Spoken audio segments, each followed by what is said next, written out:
Hello my dear students, welcome you all to my YouTube channel M Ahmad study circle. आज के इस video में हम लोग सीबीएसई क्लास 10th के फर्स्ट फ्लाइट इंग्लिश बुक से 2 स्टोरीज अबाउट फ्लाइंग के क्वेश्चन आंसर को करने वाले हैं। इस वीडियो में हम लोग इस चैप्टर के सभी एनसीईआरटी क्वेश्चंस को करेंगे और रिमेंबर कि मैं इस वीडियो को रिवीजन पर्पसेस के लिए बना रहा हूं, इसलिए आप इस वीडियो को 1.25 और 1.5 के स्पीड से देख सकते हैं। So let's start. Question number 1, why was the young seagull afraid to fly? Young seagull जो था वो उड़ने से क्यों डरता था? Do you think all young birds are afraid to make their first flight? क्या आपको लगता है कि सारे जो यंग बर्ड्स होते हैं वो अपनी पहली उड़ान को भरने से डरते हैं? और are some birds more timid than others? या आपको लगता है कि जो कुछ बर्ड्स होते हैं वो बाकी दूसरे बर्ड्स से ज़्यादा डरपोक होते हैं? Do you think a human baby also finds it a challenge to take its first step? क्या आपको लगता है कि एक ह्यूमन बेबी भी अपना पहला कदम उठाने में चैलेंज को फील करता है, उसे भी डिफ़िकल्टी का सामना करना पड़ता है? So this is the first question. Now let's see the answer. The young seagull was afraid to fly because it was its first flight. वो young seagull उड़ने से इसलिए डरता था क्योंकि यह उसकी पहली उड़ान थी। It is a well-known fact that doing something for the first time is challenging. ये एक well-known fact है कि अगर हम कोई भी चीज़ पहली बार करने जा रहे होते हैं तो वो हमें challenging लगता ही लगता है। Therefore, all young birds must be afraid to take their first flight. इसलिए सारे यंग बर्ड्स ज़रूर अपने पहली उड़ान को भरने में डरते होंगे। Similarly a human baby would also find it a challenge to take its first step. और इसी प्रकार एक ह्यूमन बेबी भी अपना पहला कदम उठाने में उसे चैलेंज को फेस करना पड़ता है, उसे डिफ़िकल्टी का सामना करना पड़ता है। Okay, now let's see question number 2। The site of food मैडेंड him. भोजन के दृश्य ने, भोजन के नज़ारे ने उसे पागल कर दिया था। What does this suggest? इसका क्या मतलब है? What compelled the young seagull to finally fly? और वो कौन सी चीज़ थी जिस चीज़ ने उस यंग सीगल को अंततः मजबूर कर दिया फ्लाई करने के लिए, उड़ान को भरने के लिए? Now let's see the answer. The young seagull was very hungry. वो जो यंग सीगल था वो बहुत ही ज़्यादा हंग्री था, बहुत ही ज़्यादा भूखा था।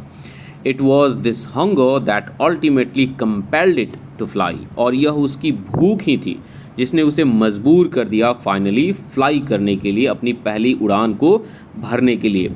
Its hunger only intensified when it saw its mother tearing a piece of fish that lay at her feet. और जब उसने अपनी माँ को देखा कि उसके पैरों के नीचे एक मछली पड़ा हुआ है, एक फ़िश पड़ा हुआ है और वो उस फिशेस के पीसेस को फाड़ रही है, इस नज़ारे ने उसके भूख को और ही ज़्यादा इंटेंसिफाई कर दिया और ज़्यादा बढ़ा दिया। It cried to her begging her to get some food.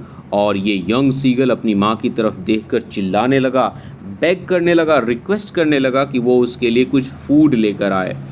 When its mother came towards it with some food in her beak, it screamed with joy and anticipation. और जब उसने देखा कि उसकी माँ फूड के पीसेस को लेकर, मछली के टुकड़े को अपने चोंच में दबाकर जब उसकी तरफ चली आ रही थी, उसकी तरफ फ्लाई करके आ रही थी, तो खाने को हासिल करने के उम्मीद से वो इतना ज़्यादा खुश हो जाता है कि वो चीखने लगता है, चिल्लाने लगता है। However, she stopped midway. लेकिन वो बीच में ही ठहर जाती है, बीच में ही रुक जाती है।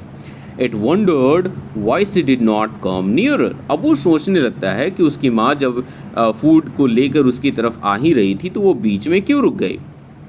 Not being able to resist or control its hunger any longer, it dived at the food in its mother's beak. अब फाइनली वो अपने भूख को, अपने हंगर को और ज़्यादा कंट्रोल नहीं कर सकता था, अपने हंगर को और ज़्यादा रेसिस्ट नहीं कर पा रहा था, अपने आप को और ज़्यादा रोक नहीं पा रहा था, इसलिए वो अपने माँ के चोंच में जो फूड था उसके ऊपर डाइव कर देता है, उसके ऊपर छलांग लगा देता है। At that moment his hunger overpowered his fear at the great expanse of the sea beneath the cliff. और उसी मोमेंट, उसी लम्हे में उसके भूख ने उसके डर के ऊपर जीत हासिल कर ली, उसके भूख ने उसके डर के ऊपर काबू कर लिया और फाइनली वो छलांग लगा देता है। Finally this plunge Finally, this plunge was followed by the natural reaction of its body. और उसके बाद जो हुआ वो हम सब जानते हैं कि अगर एक बर्ड जो है वो अगर कहीं हवा में छलांग लगाता है तो क्योंकि वो एक बर्ड है इसलिए ऑटोमेटिकली उसके पंखे जो हैं, उसके जो विंग्स हैं वो स्प्रेड हो जाएंगे, फैल जाएंगे और वो आसानी से उड़ने लगेगा.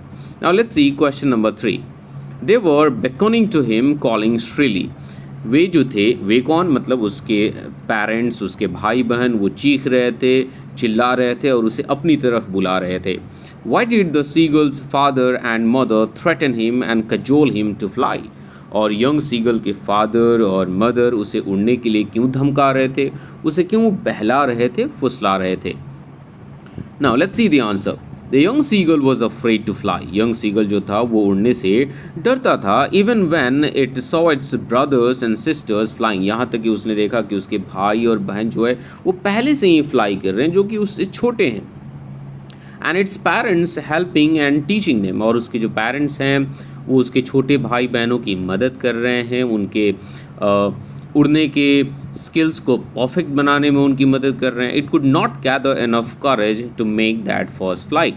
लेकिन फिर भी वो अपनी पहली उड़ान को भरने के लिए हिम्मत नहीं जुटा पा रहा था. दैट इज़ वाई, इसीलिए its father and mother were calling to its really and scolding it. इसीलिए उसके फादर और मदर चीख चीख कर उसे अपनी तरफ उसे अपनी तरफ बुला रहे थे और उसे डांट रहे थे, फटकार रहे थे.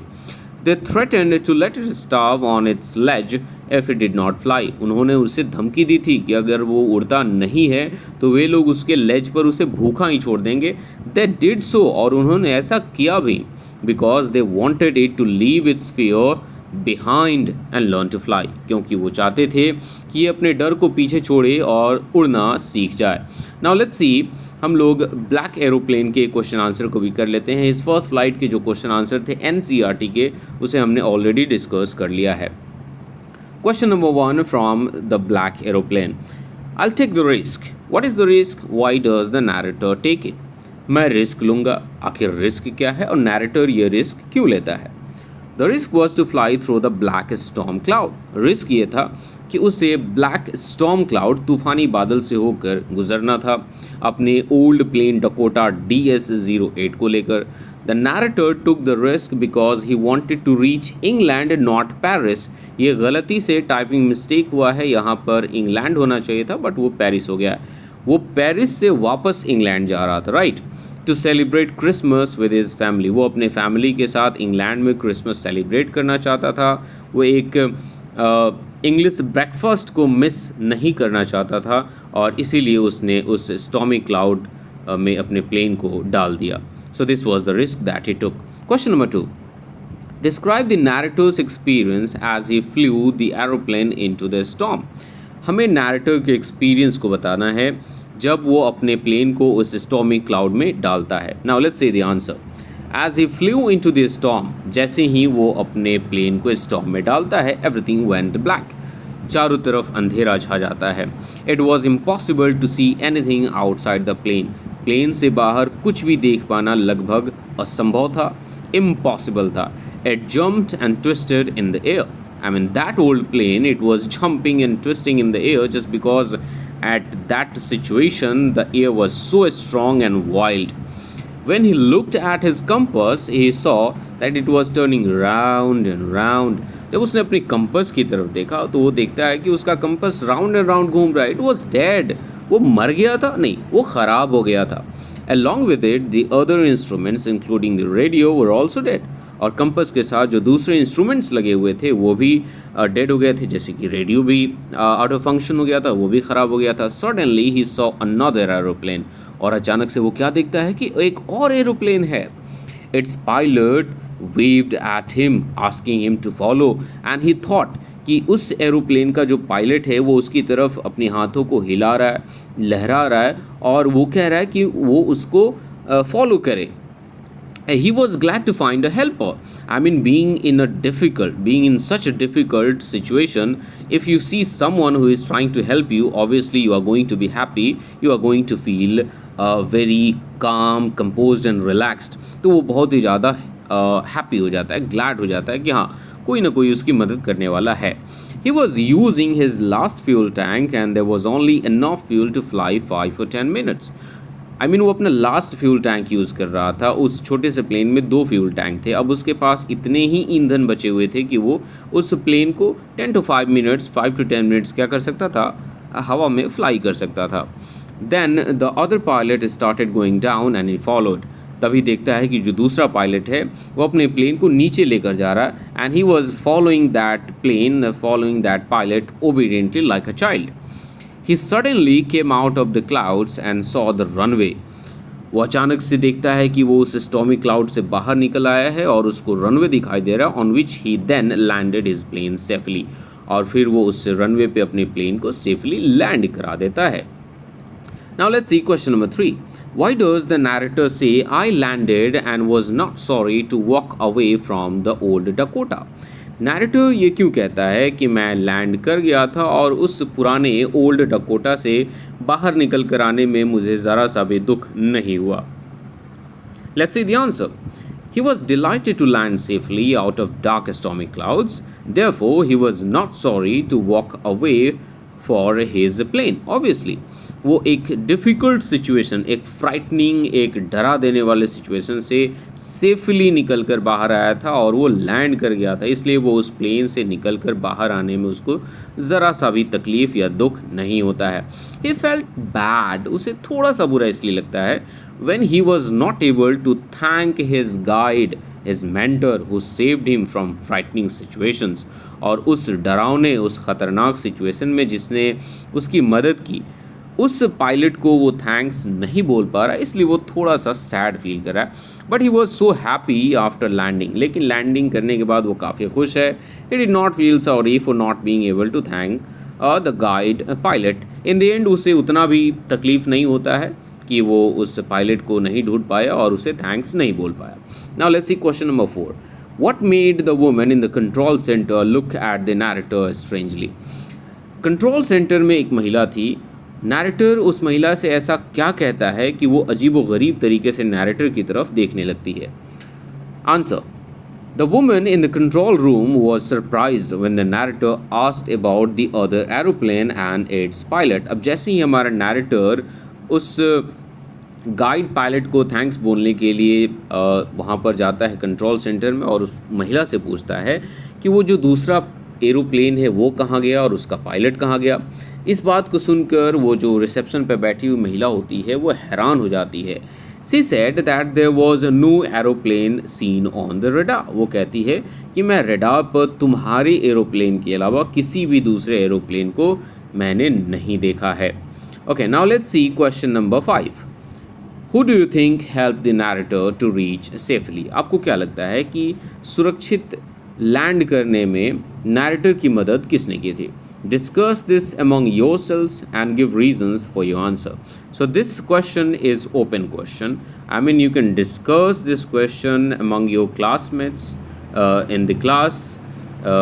और इस क्वेश्चन के जो आंसर हैं वो वैरी कर सकते हैं, डिफरेंट हो सकते हैं. But I am going to discuss the question given in this PDF, right? Probably it was narrator's own self that helped him through the storm. यहाँ पर बताया गया है कि शायद वो नैरेटर खुद ही था जिसने अपने आप की मदद की थी. There was no other plane in the storm as the woman at the control room could see only his plane on the radar. क्योंकि कंट्रोल रूम में जो महिला बैठी हुई थी वो रडार पे उसके प्लेन के अलावा किसी दूसरे प्लेन को नहीं देख रही थी और उस रात. And also no other plane was flying that night. और उस रात कोई दूसरा प्लेन फ्लाई भी नहीं कर रहा था. And this fear he might have been hallucinating. और ऐसा लगता है कि वो काफ़ी ज़्यादा डरा हुआ था, घबराया हुआ था, इसलिए वो हैलुसिनेट कर रहा था. उसे भ्रम हो रहा था कि कोई दूसरा पायलट है और वो उसकी मदद कर रहा है. But actually he was helping himself. He was a good pilot, वो एक अच्छा पायलट था. And it might have been his own self that came to his help. और वो उसने अपने आप की मदद की थी फाइनली. तो ये सारे क्वेश्चंस थे टू स्टोरीज अबाउट फ्लाइंग के NCERT क्वेश्चंस. अब यहाँ पर थिंकिंग अबाउट लैंग्वेज दिया गया है जिसके क्वेश्चन और आंसर मैं आपके स्क्रीन पर थोड़े समय के लिए डिस्प्ले कर दे रहा हूँ.